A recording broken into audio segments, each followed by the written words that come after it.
Buenas noches, estimados hermanos.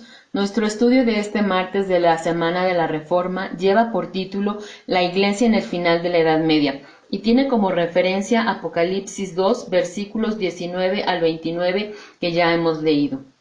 El día de ayer veíamos, entre otras cosas, que hablar de estos acontecimientos históricos es muy útil para nosotros porque vemos cómo Dios ha estado con su Iglesia a través de los siglos. Por lo tanto, Él es fiel y verdadero. Podemos dar gracias a Dios no solo por su fidelidad, sino también por las personas a quienes les ha dado el privilegio de servirle durante el correr de los tiempos, a los que tenemos el honor de considerar como nuestros compañeros de lucha y tener en ellos un ejemplo. Asimismo, aprendemos sobre nuestros orígenes y eso nos ayuda a entender mejor nuestro propósito en este mundo. Por otra parte, estamos siendo instruidos para evitar los errores históricos o herejías que han dañado gravemente a la Iglesia del Señor. Y también podemos poner nuestra vista en el futuro, es decir, en el desenlace de la historia, cuando nuestro Señor y Salvador reinará sobre todo lo que existe y por toda la eternidad.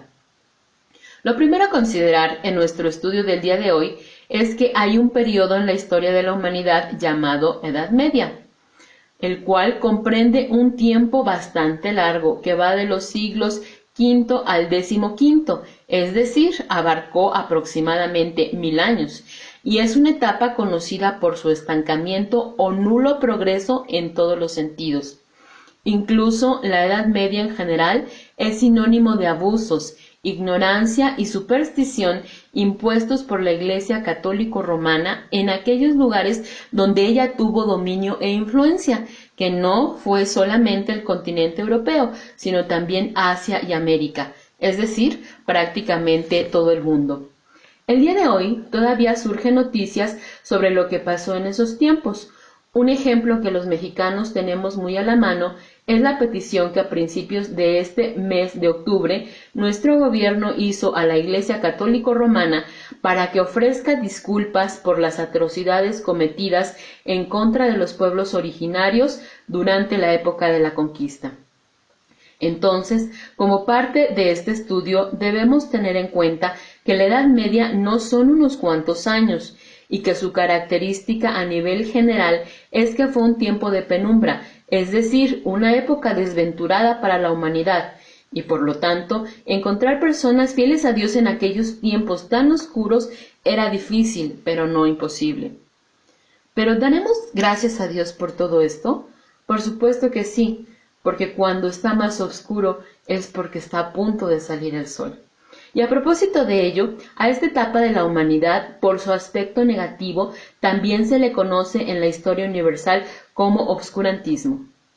Abundando un poco sobre lo que pasó en aquellos años, tenemos que la gran responsable de esa triste situación de oscuridad y parálisis fue la Iglesia Católico Romana, a través de su alto clero. Ella sumergió a la humanidad en una situación de estancamiento, fanatismo, control, ahogamiento y hasta de retroceso, no solo en el área espiritual, que es en la que debía ocuparse, sino que dominó e impuso sus decisiones, dogmas, reglas y criterios carentes de fundamento bíblico en todos los aspectos de la vida del hombre, esto es, en la ciencia, la política, la economía, la cultura, las artes, la educación, la conformación de la sociedad y, por supuesto, en la religión. La Iglesia Católico Romana decía a las personas qué hacer y en qué pensar, desde la cuna hasta la tumba, si se nos permite la expresión, y todavía más allá. Y como toda forma de pensamiento diferente a lo que ella imponía se consideraba una rebelión, usó la violencia para imponer sus enseñanzas y combatir cualquier desacuerdo a través del Tribunal del Santo Oficio, también conocido como la Santa Inquisición. Por eso Apocalipsis 2, versículo 20, que hemos leído, llama a la Iglesia Católico Romana Jezabel, pues haciéndose pasar por profetisa, enseñaba y engañaba a los siervos de Dios a fornicar y a comer cosas ofrecidas a los ídolos, figurativamente hablando. Una vez que hemos mencionado estos aspectos de la Edad Media, que están registrados en la historia y que ustedes bien pueden revisar en sus hogares, Debemos señalar que, en el área espiritual, la Iglesia Católica Romana difundía enseñanzas y prácticas hechas a modo y completamente alejadas de la verdad bíblica, es decir, doctrinas que la Iglesia Católica Romana decía que estaban en la Biblia, pero no era así. Eran adiciones, interpretaciones o tradiciones suyas que instituyó como dogmas. La Iglesia Católica Romana convirtió sus mentiras en verdades, con toda la intención, porque le convenía o por descuido, es decir, por negligencia. Este hecho es preventivo para nosotros, estimados hermanos, porque siempre debemos ir a la Biblia y no confiarnos en lo que se nos expone de segunda mano. Porque si no está apegado a la Biblia, resulta ser falsedad y por lo tanto es peligroso y dañino para los hijos de Dios porque causa nuestro extravío. Tampoco debemos hacer o difundir enseñanzas y prácticas a nuestro modo y conveniencia. Veamos la sentencia que se menciona en Apocalipsis 22, versículos 18 y 19, los cuales dicen: Porque yo protesto a cualquiera que oye las palabras de la profecía de este libro. Si alguno añadiere a estas cosas, Dios pondrá sobre él las plagas que están escritas en este libro. Y si alguno quitare de las palabras del libro de esta profecía, Dios quitará su parte del libro de la Biblia, y de la santa ciudad y de las cosas que están escritas en este libro. De ahí la importancia de estar siempre apegados a la verdad que menciona la Sagrada Escritura. Ahora bien, cuando todo estaba tan ensombrecido y el futuro no era nada alentador, Dios en su providencia dispuso que los 2 últimos siglos de la Edad Media fuera brillando una luz en medio de esta penumbra. Durante ellos, la parálisis y decadencia comenzaron a abandonarse y vino un periodo que en la historia universal se conoce como Renacimiento. Precisamente por el resurgir de la ciencia, las bellas artes, la cultura, la educación, la política y el pensamiento crítico, por mencionar algunos campos que abandonaron el estancamiento. Hubo un despertar generalizado que alcanzó incluso las bases económicas de la vida, las estructuras de la sociedad e incluso la organización de los estados, pues estos se independizaron de Roma, liberándose de su desmedida injerencia, y a raíz de todo esto llegó la Edad Moderna.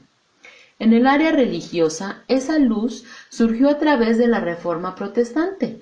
Por eso Dios dijo en Apocalipsis 2, versículo 28, que al que venciere le sería dada la estrella de la mañana, es decir, la luz de un nuevo amanecer. Así que hacia el final de la Edad Media, como parte de esa luz que traería la Reforma Protestante, hubo un periodo de preparación para el resurgimiento de la verdad bíblica. Esa verdad siempre estuvo allí, porque la palabra que Dios reveló de forma escrita permanece para siempre, pero estuvo oculta muchísimo tiempo, torcida y adulterada por el control, dogmas y fanatismo, así como las supersticiones impuestos por la Iglesia Católica Romana. En su palabra, concretamente en San Juan 8, versículo 32, Dios nos dice que la verdad nos hace libres. Y cuando llegó el tiempo, hubo hombres de Dios, muchos de ellos anónimos, que fueron instrumentos de los que Él se sirvió para preparar las condiciones para que se pudieran reencontrar y exponer las verdades contenidas en la Biblia. Apocalipsis 2, versículo 24, menciona que estos hombres no compartieron la doctrina de la falsa profetisa, es decir, de la Iglesia Católica Romana de esa época, y que por lo tanto no habían conocido las profundidades de Satanás. De esta manera, durante los 2 últimos siglos de oscuridad y a la par que los precursores de la Reforma comenzaron su notable y fiel labor, aparecieron en la historia de la Iglesia personas que rechazaban el modo de vida de su tiempo, como los místicos, quienes buscaban a Dios mediante la contemplación, es decir, a través de establecer una comunicación con Él proveniente del interior del individuo, a la que le llamaban unión mística. Los místicos también comenzaron a exponer la falsedad de la doctrina que sostenía que el único camino hacia Dios era la Iglesia Católica Romana, es decir, que fuera de ella no había salvación, porque entendían que una persona podía establecer una relación directa y personal con Dios sin la necesidad de la intermediación de un sacerdote o de la Iglesia Católica Romana. Esto impulsó el futuro rescate de la doctrina de la salvación únicamente a través de Jesucristo y la del sacerdocio universal de todos los creyentes. Formaron parte de estos místicos personas cuyos nombres no son familiares, como Francisco de Asís, Teresa de Jesús y Juan de la Cruz. Unos grupos de místicos de ese entonces fueron los Amigos de Dios, un grupo caracterizado por buscar tener una vida piadosa, pero también tenemos a los Hermanos de la Vida Común, quienes se dedicaron a practicar ejercicios religiosos, copiaron libros de edificación y ejercieron la enseñanza. Pero hubo también otros grupos de inconformes respecto de los patrones y dogmas católicos romanos, como los vegardos y beguinas, hombres y mujeres que no podían entrar a los conventos tradicionales por falta de cupo y se reunían en sus casas para llevar una vida de oración, de devoción y de relativa pobreza. Y también tenemos a los flagelantes, personas que pensaban librarse de sus pecados sin la intermediación de la Iglesia, aunque creían que esto se llevaría a cabo mediante un tipo de penitencia llamado flagelación. Sin condenar o aceptar sus prácticas, de ellos queremos destacar que fueron la manera en que Dios generó las condiciones mediante las cuales se abría el camino para la reforma religiosa que había de llegar más tarde. Como parte de esas condiciones, y ya en el terreno secular, también se puede destacar la creación de la imprenta, misma que favoreció la lectura, la difusión del conocimiento e incluso la crítica hacia las enseñanzas dogmáticas de la Iglesia Católica Romana. Así, poco a poco, Dios fue preparando el terreno para el retorno a las enseñanzas de las Sagradas Escrituras, de lo cual nosotros hoy podemos aprender, estimados hermanos, con base en este estudio que la Iglesia cristiana debe mantenerse en su propósito divino, sin desviarse a uno u otro lado. La Iglesia no debe predicar un cristianismo a su manera, formado o estructurado por el hombre. Con la ayuda de Dios debemos mantenernos fieles a las verdades y principios bíblicos. Asimismo, debemos estar dispuestos a difundir y a defender la sana doctrina, y esto solamente se logra mediante el aprendizaje y conocimiento de la palabra de Dios, que tiene como complemento su ejercicio práctico. Quiera Dios, estimados hermanos, que seamos fieles receptores, portadores y hacedores de su palabra, en medio de esta generación formada todavía de muchas personas que viven en penumbra, porque es necesario que la luz de nuestro Dios llegue también a ellos. Amén. Dios les bendiga.